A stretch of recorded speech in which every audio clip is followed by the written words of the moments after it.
today. So as you can see, this is waiting for Godot, which is how I feel like while I wait for a neutron star merger from LIGO right now. But it's okay. We just wait, and it's gonna be great.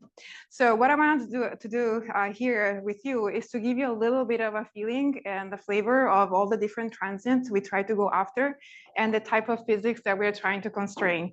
So it's gonna a little bit of a tour across the many different transients that I like studying. And the broader context is that studying transient is important for many different reasons that go from cosmology to the chemical enrichment of the universe, feedback to galaxies, and of course, a part that I really, really like is that our transients are almost always connected to compact objects like neutron star and black holes, which we can now study even outside the electromagnetic world. So if I have to think about what are the key open questions in the field of transient astronomy, here they are. We know that things can explode in the sky, but we're still very bad in understanding what type of star gives you that particular type of transient. And we are equally bad in being able observationally to tell you if what is formed is a black hole or a neutron star, let alone what are the properties of that new object. What we do know for sure is that sometimes these compact objects are able to stay together until the end, and sometimes they merge on relevant timescales for us, and they can produce some fantastic electromagnetic transients in our beautiful kilonovae. So if I have to spell out the questions, here they are. They are, if you want, the most natural question you can think of. So what happens in the years before the explosion, and also what type of stars explode like what? What are the properties of the remnants, and what are the properties of the counterparts of these mergers? So for this talk today, I will actually not touch upon the gravitational wave follow-up part, mostly because since the start of the new LIGO season, we just had one neutron star bearing merger that was declared, and we got very excited. It was right after the start of 04, but we didn't find anything, and after that, there has not been any neutron star merger. But I believe in statistics, and hopefully that will happen in all of them will be in the second half of 04. I wanted to advertise just one thing though, where I'm spending a lot of time in trying to organize the efforts with the Rubin LSST to use target of opportunities, so interrupting the main LSST survey, and use these observations to actually monitor and find these EM counterparts. There's gonna be the first of two probably workshops is gonna happen in March at UC Berkeley. The announcement is gonna go out probably in the next week or so. So just keep an eye if you're interested in having a say in what will be the strategy for follow-up with LSST. But that's all I'm gonna say about GW follow-up. If you're interested and wanna know more, please come and talk to me or email me. I'll be very happy to tell you more about what we have been doing. So another way to think about those open questions as an observer, I always think about how I can map those open questions into pieces of a parameter space that I can try and go and investigate. And here I'm trying to name the pieces of a parameter space of luminosity versus time scales, where I think there is a lot of space for discoveries in the next few years. And this is the part, this pre-supernova, pre-explosion life of stars is a part that, in my opinion, will be extremely open for discoveries at the time of LSST. I'm gonna talk a little bit more about what we have learned in the last 10 years and why LSST is gonna be the revolution, in my opinion. And then the other part of parameter space that I find extremely interesting is very late time studies. So we have been doing kind of a good job in mapping the central part of our transients, because that's a part where they are the most luminous. But as you can see, we still have a lot to do either before or after.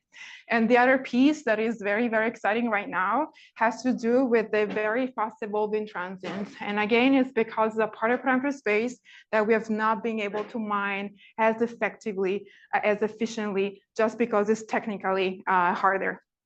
And so these are the three areas where I think there will be a lot of discoveries in the next years. Of course, there is another axis that I start getting more and more excited about, which is what I refer to as inverting the trigger. So classically, the time domain astronomer gets their triggers from the optical sky, with some notable exceptions like gamma ray bursts, where instead the trigger comes from gamma rays. Fast radio bursts, trigger comes from radio. But for your average supernova person, the trigger comes from the optical skies. And I'm very excited right now about the possibility, the opportunity to actually use other wavelengths to actually tell optical astronomers to go and find a supernova. And specifically, the radio axis is becoming more and more interesting, and it will be in the next decade or so. I forgot to tell you, but if you want to ask me questions, please do so and interrupt me. I'll be very, very excited to have a conversation instead of just giving you a lot of information that I think is exciting. But as my students tell me, I'm not representative of human nature or humankind. So please tell me what you want to hear from me instead. Okay, so how do we play the game on a day-to-day life as a time domain astronomers, time domain observers? So we typically have a discovery engine of different sorts. We're going to discuss about what this discovery engine is that tells us that something exciting is happening somewhere in some parts of the sky. And then if it passes some threshold of how interesting, some minimum threshold of this is interesting or not, it gets passed on to a follow-up team. And we typically have many, many programs approved at any single time. So right now, my team has 35-ish approved proposals. So if we are lucky and the universe produces a transient that falls into one of the categories that we could predict, then it's easy. We just tell all of these facilities, hey, please get on target for me. Many cases, instead, the universe is way more creative than we are, and so we have to write proposals on the spot. But the way you play the game is we go from potentially interesting target into let me get observations across the spectrum. So what is this discovery engine? So classically, that has always been a wide field optical survey. And only recently, let's say in the last 10 years or so, we actually had to couple that with some form of AI. Just because there are too many things flickering in the night for actually me going there and look at each of them. So there is no survey that is operating without some sort of AI right now. And then sources of triggers can be your gravitational wave sky. I'm very excited about the radio millimeter sky and the UV sky. I also think is going to be extremely exciting going forward. So if one of those gives us an interesting trigger, then we trigger all of our programs in other parts of the sky. There is a very interesting sociological aspect that if you want to ask me about over drinks under the night, about interrupting all of your colleagues and tell them stop and go on target, but that's over drinks. So let's go back to the open questions that we have in our field, and let me tell you, so why is this a good time to try and solve these questions? Those are very natural questions. What was before? What was afterwards? So now, why now is good to try and solve these questions? And the reason has to do with the technological revolution. We can actually map the night sky and day sky, if you're a radio astronomer, regularly, and that was enabled by technology. And this is now happening at different parts of the spectrum. We're evolving out of the optical astronomy only. And here I'm emphasizing radio and UV. I also want to advertise that we're starting a new survey that is PI is Peter Nugent at Berkeley Lab. The name is LS4, Las Sillas Mid-Southern Survey. It's carried out in the southern hemisphere. It's on La Silla. If you remember, if your career started back 20 years ago, you will remember La Silla Quest. That is the same telescope. We are just changing the cameras. And you can think about this survey as half of a ZTF, in the sense that our field of view is half of ZTF, but we reach similar depth. The key thing here is that we are in the same sky as LSST. This is my way of solving the need for faster cadence. We have a very similar filter as LSST, so that we're trying to minimize the necessity to change, adjust, just convert our observations to LSST-like observations. And I also want to emphasize that this survey has 90%, actually more than that now, of data that are immediately public for everybody. So it's definitely different from other surveys that are around, and we'll be, we are trying to get on target in spring 2024. Okay, so what have we been doing with this new facilities? So we have been able to map pieces of the parameter space of known transients, but map new pieces of their evolution. And here I'm emphasizing the pre-supernova evolution. The universe, God told us very, very, very clearly in 2012 that stars are not quiet before the main explosion. I mean, I think that there were very good reasons to think so even before, but observationally, it was very clear in 2012 with supernova 2009 IP that a supernovae experienced a bunch of outbursts. I'm going to tell you more in just 1 second. So not only we can explore new pieces of the parameter space, but as is always true, when we have a new capability, we always find things that we were not expecting. And among the many things that were found, I want to emphasize superluminous supernovae. So slowly evolving, but extremely luminous supernovae, and the very fast transients, which were, both of them were not known like 10 years-ish ago. And the reason why now we know very well that both of these things exist has to do with our capabilities to now sample the sky much faster with faster cadence than before. So we go from something like this in terms of cadence when I take observations to something like that. So you understand clearly that's why I'm now sensitive to this fast evolving transients of a few days long, and I wasn't before. But the other part of the answer of finding new things is to look in the right part of the sky. We were relying on amateur astronomers, which are beautiful humans, but we like pretty pictures. So they would take pictures of beautiful galaxies like this. They would not take necessarily pictures of this amazing galaxy at 150 megaparsecs, but that's where weird transients can happen. It turns out that weird transients like superluminous supernovae, they don't like, or F-bots, they don't like the gigantic spirals. They like better this type of environments. So this is important to always remember when we design a survey, that the design of the survey will decide what you can or can't see. So to some extent, we're finding what we're looking for. The other piece of the answer of why now is a good time has to do with the multi-wavelength astrophysics aspect that is very close to my heart. I like the idea of using all the photons that the universe is giving us to try to understand the physics of that particular transient instead of staring at one wavelength. Every piece of the spectrum is going to tell us some different part of the answer. And this is the first step towards what is now reality with multi-messenger astrophysics with gravitational waves and neutrinos. And the first point is giving us discovery power. That's how we know where to point. But that's just the first step, because the real part where we actually make progress is understanding of what the physics that is behind. And the combination of these 2 points is what allows us to make progress in time domain astrophysics right now. And that's why I think is a great field to be in right now. So now let's go back to the picture here. And let me focus on the first half of the problem, which is what do these stars do before dying?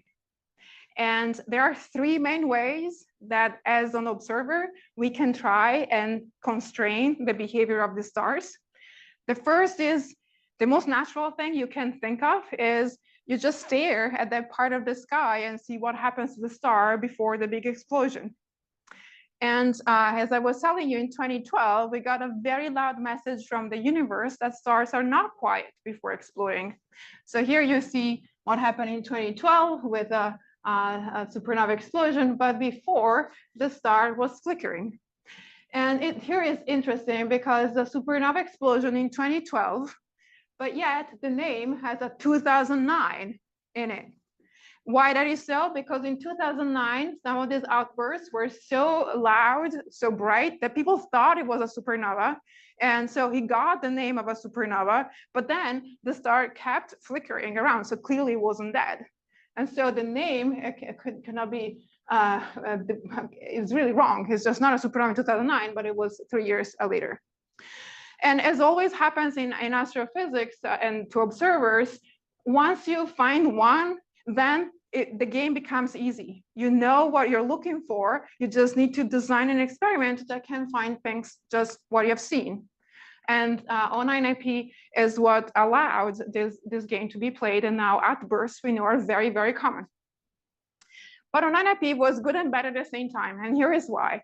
Because we got very, very lucky and we had HST pre-explosion images taken in 1999. So we could really go there and say, this is the star that is doing all of these outbursts. Great, fantastic. I know what stars is doing that. And it's so luminous that here people don't agree about 60, 70, I don't care. Yeah, question. Finish the sentence. Yeah, so people don't agree about the actual mass, but it's so luminous that if you interpret that, and caveat, you interpret that with stellar evolutionary tracks and know nothing about those outbursts, then you would infer this very large mass. Question. Now my question is, how do we know that it wasn't doing an outburst in 1999? We don't, and that's part of the problem. I completely agree with you. Yes, that's a huge problem. No, we don't. We don't know that. However, the reaction of the community was, this is very luminous. I saw these eruptions, then maybe those eruptions is something that only happen in the most massive end to the distribution. So it is something interesting, but you know, these are way less than 1% of all stars. At the end of the day, why I would care. And what I would like you to take home from this talk is instead that these eruptions happen across the mass spectrum. Basically, you pick your core collapse supernova. At some point, you will find some eruptions happening. So there is some mechanism, maybe not the same, that is able to produce eruptions in all the stars that explode. So with this goal in mind to understand how common these eruptions are, we started searching for these eruptions in the most common type of supernova, type 2P supernova. If you had asked me 15 years ago if I would ever have done anything in type 2P supernovae, science would say, no way, no way. They are common, we're well understood, there's nothing to do there. And I was very wrong, very, very, very, very wrong. So now I love type 2Ps. So type 2Ps get their name from this plateau. So there it is an optical light curve, they have a plateau. So we call it type 2 because they have hydrogen, and they have a plateau, so P for that. And they are the most common way you can die as a massive star. And they have hydrogen, but they are special because these are one of the type of explosions for which we know the progenitors. So we can play this game of having pre-explosion images, just there where those two lines converge, and you look at that afterwards, the star is gone. So clear proof of an explosion. So we know the types of progenitors, and these progenitors are red supergiant stars. So the beauty of type 2Ps is that I know roughly what type of stars are exploding. And people might not agree about exactly what mass is there, but you know that is a red supergiant star. So for a long while, no type 2B eruption was found. However, people had very good reasons to suspect that some eruptions would happen right before explosion. The reason being this very prominent UV light at early times. So longer lived compared to what you'd expect from shock breakout, and very luminous. So people thought that is most likely suggesting that the shock is not going into the vacuum, but is seeing some mass in the environment, and that allows more efficient conversion of kinetic energy into radiation. However, we were missing the proof that there was some eruption, and that came in very recently. My grad student, Wayne Jacobson Galan, was looking at all the images of all type 2 supernovae in the Young Supernova Experiment Survey.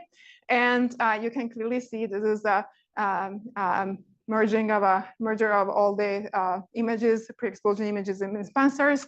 And you can clearly see that there is a source. So the star underwent an eruption. So basically, even the most common type of supernovae, they can also have eruptions before.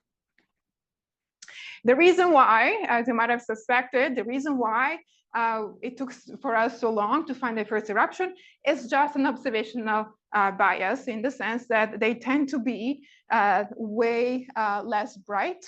This is actually in luminosity space, way less luminous than the eruptions for other types of supernovae. And so you just need to have a survey that goes deep enough. And that's why I do believe that one of the things that LSSC will do really, really, really well is these type of studies. At the end of LSSC, we're gonna have 10 years of data, so that every single supernova that explodes, you can go and ask yourself, what was the star doing in the last 10 years before explosions? And you get it for free with what I consider a low cadence of the main survey, and nothing to do about it. It's gonna get done for us. And that's why I put here a big part of in terms of discovery potential. The other reason why I like now time to peace is because of their very prominent UV brightness. You have a light curve here, and you have here UV, and here is optical. So if you want to know what the stars do at early times, you look at this plot, it should be a no-brainer that using the optical is not the best choice, and that UV is actually the wavelength to use. And UV is also very, very sensitive to how much mass you have in the innermost CSM, innermost medium. So it's gonna tell you a lot about what the star has ejected just before death. So I'm a part of the UVEX team, and what UVEX, which is we are now going through phase A, final selection will be announced probably 1 month or so. And what UVEX will do for the time domain world is to deliver this type of UV spectra at very early times. So first of all, here I plot a spectrum as a function of wavelength.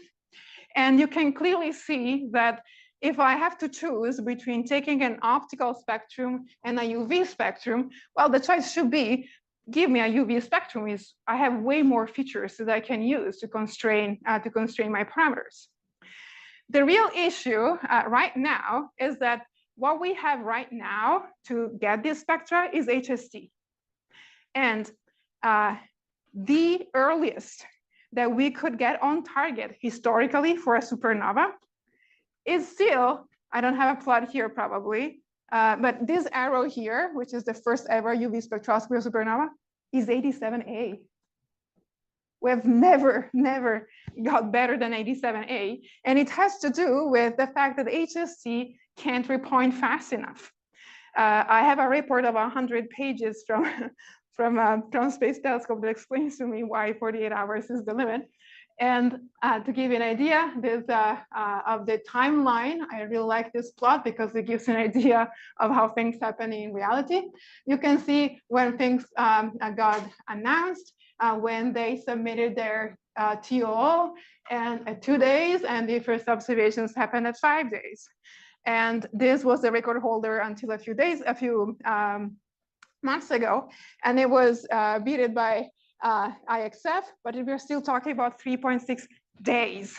And that is really long time for if you want to capture really the signature of interaction with a very confined medium. What UVEX will do for us is prompt UV spectroscopy over timescales of hours. So think about that, just like having SWIFT, but with UV spectroscopy, that we could get UV spectroscopy basically of every supernova we want. Can I ask a quick question? Yeah. So what are the, I mean, how many supernova are you going to be able to identify then to feed to UVEX? Because at what point does it become limited by the discovery time of the supernova? Or are you hoping to discover them in the UV? Yeah, the game that we're hoping to play, actually I don't have the slide, I thought I had, but it is the synergy with Ultrasat. So Ultrasat will be launched in a few years from now. And what the game we want to play is not only to draw from our own discoveries, because UVEX also has imaging, but to use Ultrasat as well. And so at the end is more of how much time do you want to invest in a supernova than anything. What we committed to in our proposal is to end the first 2 years of the mission with at least 20 core collapse supernovae within 48 hours of explosion. That's what we committed to. I think that it's an easy target to reach 20, and that way more can be done. Yeah. Okay, so the other way you can use to study your medium is very much connected to the UV spectra that I told you about. It has to do with flash spectroscopy. It's a really bad name in the sense that the name is actually wrong, but it's a good tool. And let's just say flash means getting on target fast. So, and let's forget about the physics implication of the name. So, so in this case, you want to get on target fast. Why? Because you have an explosion. This is your medium. It will ionize your medium next to you, and then you're going to recombine. And that time scale is very fast, depends on how dense you are. So if you want to understand what you're made of just next to the explosion, which is a proxy for what the star is made of at the time of explosion, then you need to be extremely fast. So you need to identify your supernova, get on target, and do it multiple times during the same night. And that's what was done for 19 EHK. You can clearly see here is an H alpha line. Just look at the red line to the black one. It goes down over a time scale of 1 night. So if I miss that first night, everything is gone. So technically, this is actually very challenging, but it's very rewarding because it's telling us that that explosion, which is a calcium-rich transient that people thought was connected to white dwarfs, actually had some hydrogen in its surroundings. Yes? What's the minimum time post-supernova can you make the observation? So it depends how fast we are in understanding that it's a supernova, the source that we're dealing with, and what is your next window availability on your telescope. People was as fast as a few hours after explosion, the CTF team was. Yeah, but you understand it's technically challenging. Even the first step of identification is challenging because typically you have a few shots of fast spectroscopy. So it's always a game of thinking, if I spend my shot on this one and then you fail. Also, it's a game where we fail a lot. Of course, here I'm just showing you the cases where it went well. So there is that game of thinking, I only have 3. If I spend one on this, I'm not really sure. What do I do? Yeah. Yeah, I don't tell you all the times that we failed, but it's large. But that's how science should be. We fail a lot before we find a result. So not only the supernova had hydrogen close by, but we also got evidence that this supernova was very bright in the X-rays. I also want to emphasize another thing, that we were not planning to detect X-rays for this supernova. The reason why I got X-ray data is because we were interested in the UV, and SWIFT by design has UV, X-ray, and hard X-rays. So even if I was not even thinking about X-rays, we got X-ray observations. And rule number 0 that I tell to all my students and postdocs is you check your data, no matter if you don't expect anything there. And then we look at it and we have X-rays. Just because the instrument was doing it for us. So we have X-rays, and 10 to the 41 erg per second is extremely luminous for a normal supernova. This is not what we were expecting to find. And then, as always, we found one. It's easy to repeat the experiment. I know that this can be there. It's easy for me to convince others to give me time, and it's easy for me to find it just because I know how it looks. So this brings me to the third way that we have to study this pre-supernova activity, which is why we had those X-rays in the first place, which is this interaction of the shock with the material, the shock itself. And here the concept is absolutely trivial. We have a supernova explosion. It's gonna launch a shock in the environment because the velocities are way, way higher than the sound speed of the CSM. And then this is a very well-known source of particle accelerations, and that leads to Bremsstrahlung for X-rays and synchrotron for radio, for example. So if I do a good job and I monitor my supernova, the X-ray and radio from the supernova, the idea is that I will be able to reconstruct this weird profile just based on the X-ray and radio signature that I see. And the whole thing is particularly beautiful because the shock speeds are very, very large, much larger than the ejection speeds of material before explosion. And that ratio can be 100 very easily. That means that if I'm doing my monitoring for 1 year, I'm looking back in the time before explosion a factor 100. So I can actually know what the star was doing in the last 100 of years. So we're given for free this time machine. That's how I think about supernova shocks, to reconstruct a phase of stellar evolution in the last hundreds of years for which we don't have other probes. You had a question, Jared, or I saw you were like. Yeah, when you say that you're looking at what the star was doing, you mean you're looking at sort of what stuff the star had ejected. Corrected. In the previous 100 years. Correct. Yeah, correct. Yeah, exactly. Yeah. And so we started playing that game, and as every time you start doing something in a more systematic way, you start finding surprises. What you're looking at here is one of my favorite images in the universe, which is a hard X-ray image of a supernova 2014C with NuSTAR. And what you're looking at is the result of this supernova shock interaction. And NuSTAR was not built to monitor necessarily supernovae. It's something that NuSTAR can do, but was not designed necessarily because the threshold is not good. It's actually kind of shallow. But I remember when I called up Fiona and I was begging her to give me time on NuSTAR. And at the end, she said, okay, as long as they're not gonna contact me again, I'm gonna give you 30 kiloseconds, just do it. And then I was jumping up and down when there was actually a source, and the source was bright for 7 years, which we definitely did not expect.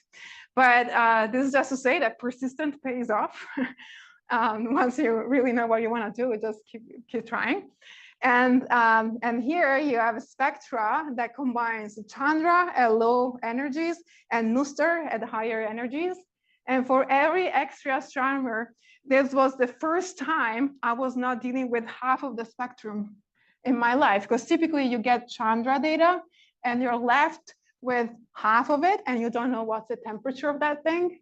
And here, for the first time, I could constrain the temperatures, which is a way that I have to constrain the shock dynamics. So for me, it was like, whew, for the first time, I can do what others do.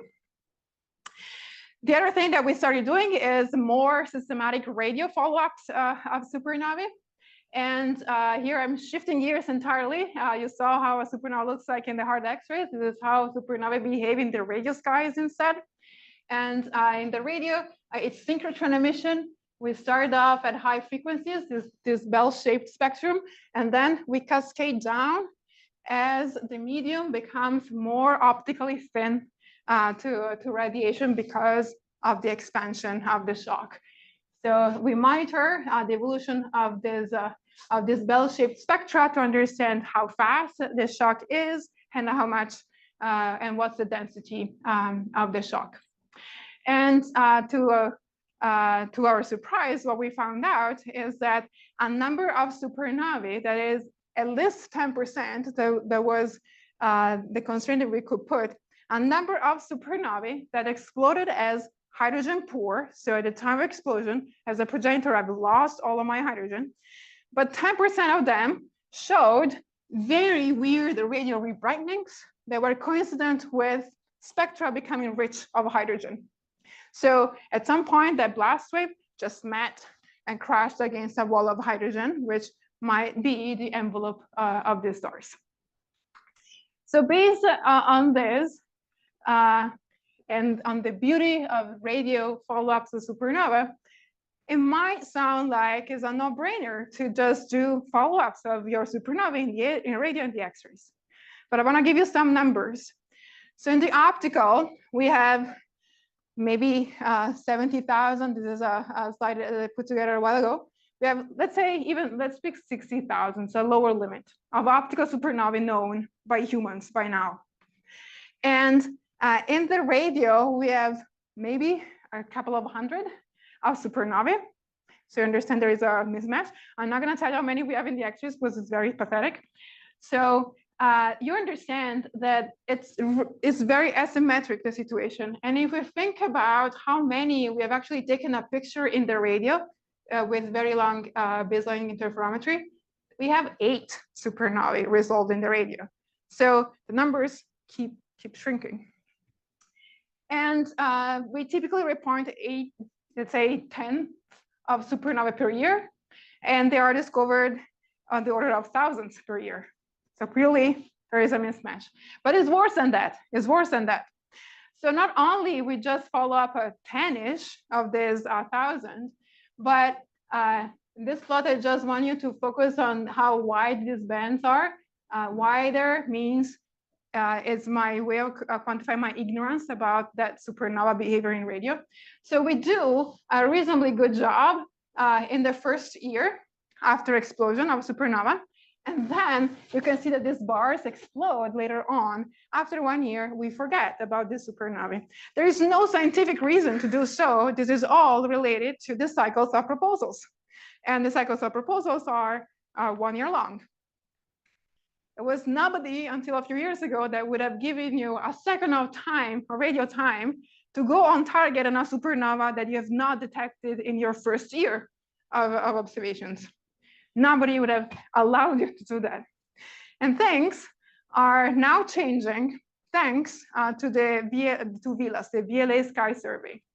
What I want to convince you in the next 10 minutes or so is that this part of the sky, so late time radio observations, has a lot of discovery potential that is almost entirely there for us to untap.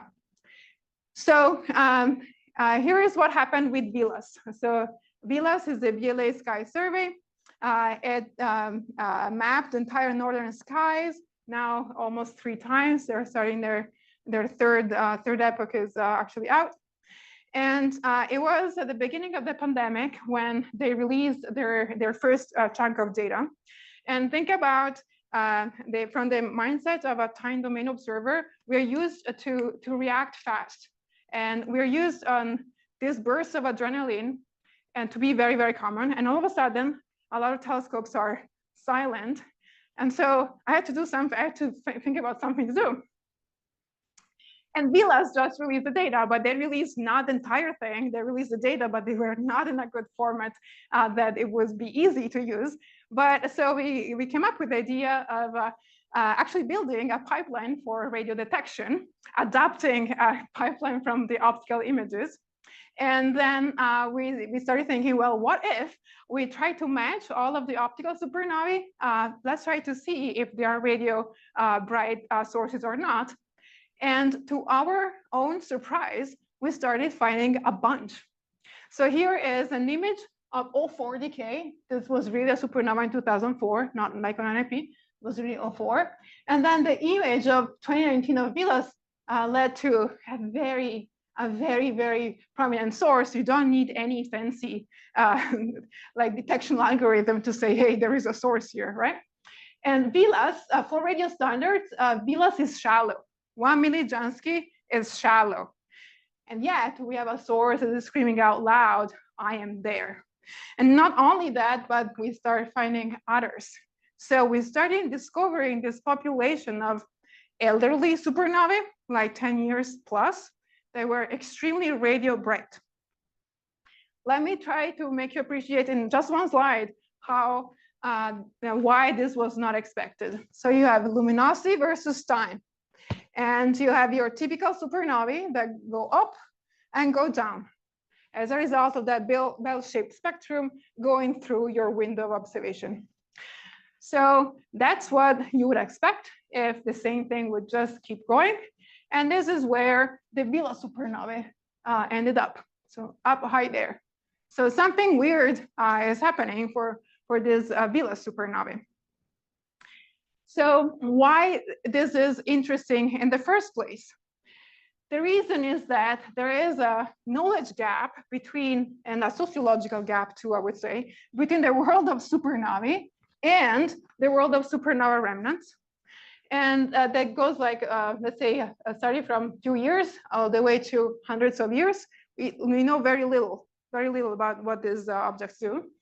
And now with those VLAS observations, we can go back all the way to a few decades in time. Our oldest target is a supernova of 1965 in VLAS. So it's kind of an old supernova or a very young supernova remnant, depending on what you like. So the reason why this is interesting, though, scientifically, is because you have many things that might happen here that we just don't know about. And the first thing is that we might produce very radio bright supernovae just because the shock is seeing a wall of material that is crashing against too. So again, it's the same mechanism, just move that shell instead of very, very close by, you move it at farther distances. That is interesting because it will point to some non-standard evolutionary paths, especially if you are focusing on a single star evolution. The other thing that can happen that can make that supernova bright is that we know that some supernovae, they can produce relativistic jets like gamma ray bursts. And we know that statistically speaking, there must be jets not pointing at us. That's for sure. But we have yet to find bona fide off-axis jet from a supernova. Yet the deceleration of the jet will make the relativistic beaming become less and less important. And at some point, radiation, even if my jet was pointing there, the radiation will be able to meet an observer line of sight that was 90 degrees for me.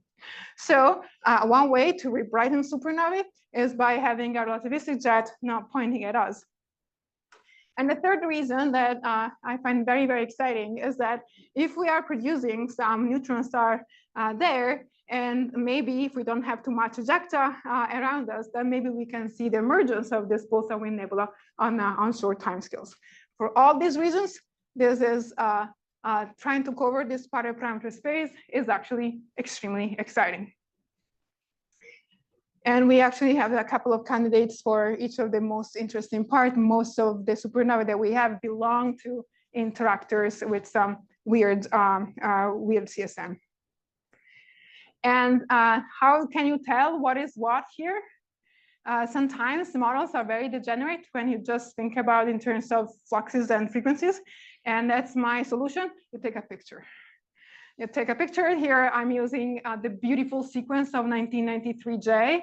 You can see this is mapping radio, and you can see how the shock expanded with time. And that's what we're doing for the entire sample of Vela supernovae. And hopefully in 6 months from now, I will be able to tell you which ones are the interactors, which ones are the jets and other stuff like that. But this, I always look at this plot and think like this almost look like magic to me.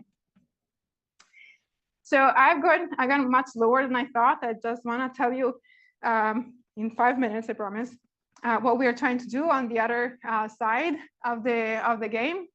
And that has to do with the fast and blue optical transients that, in my opinion, are one of the most interesting transients right now. And this is a place where Anna Ho and Dan Perley within ZTF are really leading the way with fantastic observations. So I'm gonna just tell you in 5 minutes why I think they're cool. The reason is that I think they might be giving us a window into the compact objects that we have formed. So the long story short is that for your average supernova, even if we have formed something inside the ejecta, for a long time, we will have no information about what this thing is, just because there is all the ejecta around. And all we have to do is to wait for things to become transparent. They become remnants, transparent, we can see what they formed. But one hope is that maybe the universe is nice to us and it might produce things that are very asymmetric, so that maybe I have some paths of least resistance for my photons to get out. And maybe I start off with tiny ejecta mass to start with, and maybe that will allow me to see the emergence of the engine much earlier. And that's what I think might be happening for this fast and blue optical transients. Here's where they live. This is a luminosity versus time scale plot. And let me show you the type 1a stripe that allows us to do cosmology because they behave so regularly. And then you have the super luminous supernova up there, and then your normal type 2p that I didn't like before, and now I like them. And you can see that F-bots are, they populate the whole range of luminosity. And however, the most interesting of these are these guys up here, the luminous F-bot. So now people talk about LF-bot, and that's what they are.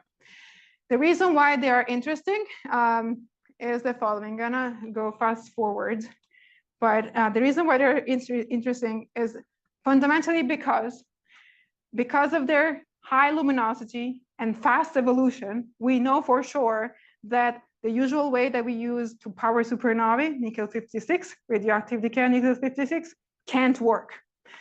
The argument being that if I want to reach that luminosity, I need so much nickel mass that the diffusion time scale for my photons to go through is much longer than my rise time.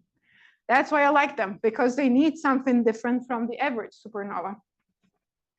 And then the other thing that make me really deeply love these transients is the following, that so let me give you just 30 seconds of context.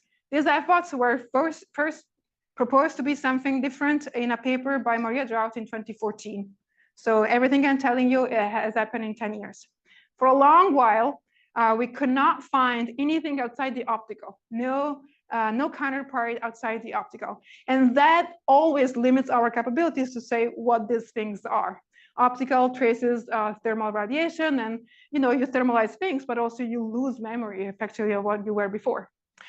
So the things changed at the end of 2016 when we found a CSS 161010, that will be the entire telephone number. This was a very short transient in the Catalina survey. There was absolutely no prediction for this thing to produce X-ray or radio, but this was very nearby. It was at 150 megaparsecs, which for this type of transient is around the corner. So what I thought was that I had no idea why I would expect any sort of jetted emission from F-bot at all. And I knew that unless they would produce some sort of very fast outflow, I would not be able to detect them. But I decided to try and get on target with Chandra and VLA, and it took to me 100 days to convince them, but they did.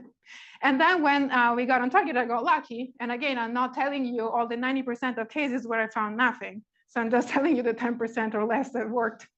And what we found was very bright radio that is connected to velocities that are 60% the speed of light at 100 days. This is the same as a gamma ray burst like speed. So if you will remember just one thing about these F-bots is that these most luminous F-bots are very luminous X-ray and radio sources, really, really luminous. You can see them all the way to large redshift for supernova world. And they can launch relativistic outflows just like gamma ray bursts, but they're not gamma ray bursts because they have hydrogen in their spectra. So they're just a new beast that can launch relativistic outflows that we had no clue would exist before basically 2016. Yeah, so I'm gonna leave you here with some of my trajectories of the things I would like to do in the future. And as always, my principle, what guides my trajectories is that I wanna go in places of a parameter space that have not been sampled as much and try to see what's there. Thank you so much for your attention, and I'm happy to take questions.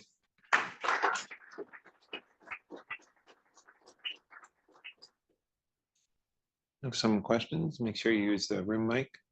Yeah, so Marcus. Yeah, so what's the mean mass of hydrogen contained in these F-bots under CSS and CSS, for example, like 0.01 to 0.1? It's tiny, yeah, and it's very hard actually, to be very honest, it's very hard to go from the hydrogen line to a mass, but it's definitely not much mass. So definitely below 0.1, much smaller than that. I agree with that. Yeah. Matthew, and then I get there. Sorry, Matthew, and then in the back. I was wondering how far back in time from the supernova can you realistically have detections in the radio? Can you do like 50,000, 100,000 years in supernova, where most binary interactions would probably start occurring? So it all depends on effectively the ratio between the ejection of that material and the shock velocity. Because how fast is my time machine depends on that. So if you go with a red supergiant, let's give it 10 kilometers per second, and then the shock, let's give it, I don't know, a few thousand kilometers per second, and then that is going to be a factor 10 to the 2, let's say 500 to be, and then multiply times the time of my observations, and that tells you how far back.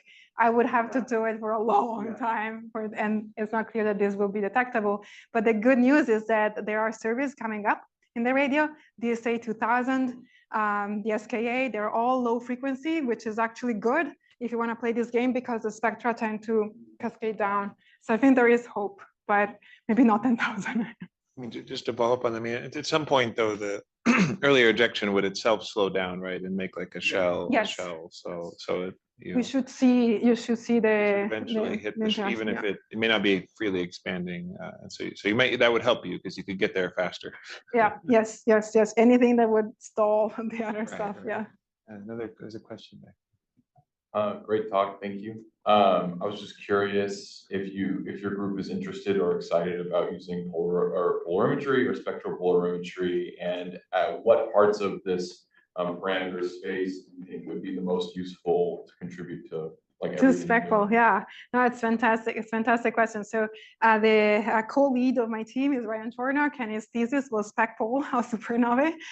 So he would be the right person to ask to. But like for a supernova that didn't have the time to talk about, is 23XF is the closest type 2P in the last 20 years or so. With the group of Alex Filipenko did specpol, and the result is pretty amazing because you can really see the change in polarization properties before, if you want to, as the shock was crossing some heavy material, and then when it emerged, you can clearly see a difference in the geometry. So they are definitely very useful. The part that is difficult is the fact that there are many models that would all give you the same feature. So what we would really need, since we can't deconvolve observations, as Ryan would tell you, is actually having some unique features that would say, if you see this, this is what really means. That's the real problem. We can say 1% asymmetric, but how? Yeah, but absolutely very, very beautiful observations with specpol and findings. So if you're doing that, please keep doing it. Any other questions? Another one from Marcus. What sorts of observational constraints could one use to either throw out or lean towards a particular theory for the sources of FBOTs? Of FBOTs, that's a great question. I'm glad you asked because I've been thinking a lot about it. I was actually also discussing with Brian. So my hypothesis right now is that while a few years ago I was really convinced that these were supernova explosions, right now I'm not anymore convinced that they are. I'm convinced that they harbor a compact object, but I can't tell you if it was born that way, like as a result of supernova explosion, or if it was already there. And Brian has a nice model where pre-existing black hole can actually produce FBOTs. What type of observations? Ideally, we would like to do LBI of an FBOTs. It's like wishful thinking because they're too far away. But one of the findings for the closest FBOT ever is that the UV radiation, after many years, after 5 years, instead of going down, it is plateauing. And this is very reminiscent of what tidal disruption events do. Some tidal disruption events in the lowest mass bin, they have this lingering UV radiation that, in my opinion, is suggestive of some accretion process at place. I would like to know how many of these FBOTs do that. So those are a couple of examples. Yeah. Yeah, just to add my 2 cents that I think if we interpret these late HST observations as an accretion disk with some outer edge that we can measure the temperature of, is requiring a very large amount of angular momentum, in the accretion disk currently around the first FBOT. So it's a little more difficult to do that with a core collapse because you can only rotate a star so fast. But if you disrupt a star, or either in a post-common envelope system or in a IMBH disrupting a star, it's a lot easier to make a high angular momentum disk. So I think that's what the one event, which is at 80 megaparsecs. I guess maybe I'll follow up and ask, what are the prospects for actually doing this? Because we had this very lucky event that was so in our backyard, and then most of them, as you say, are much larger distances. So what are our chances of being able to go sufficiently deep at late times to see the disk? Yeah, I did numbers, and if everything looks like 18 cow, which was 16 megaparsecs, then we might have a shot with 161010 CSS because it's 150 megaparsecs. Everything else is unfortunately too far to actually even constrain the presence of that plateau. But it's definitely something to do. So how do we find more nearby ones? No, that's okay. That's easy. So the way we're finding FBOTs is really not.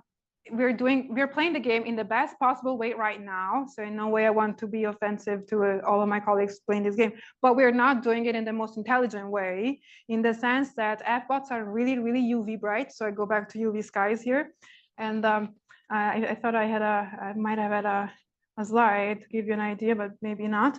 I have it. So the FBOTs are very UV bright, and the UV sky is much quieter than the optical sky. So if you could, you would go in the UV skies and then look for UV sources, which would allow us to find FBOTs way more efficiently in the nearby universe. And here we play the game with UVEX, a 5-day survey with UVEX, which is not that big of a field. And right now we have cows are the FBOTs. That's another name of FBOTs in the transient community. Sorry about that. But we have 9 of them right now. And the prediction is in a 5-day survey to go from 6 to 600, the range being our ignorance about the true rate.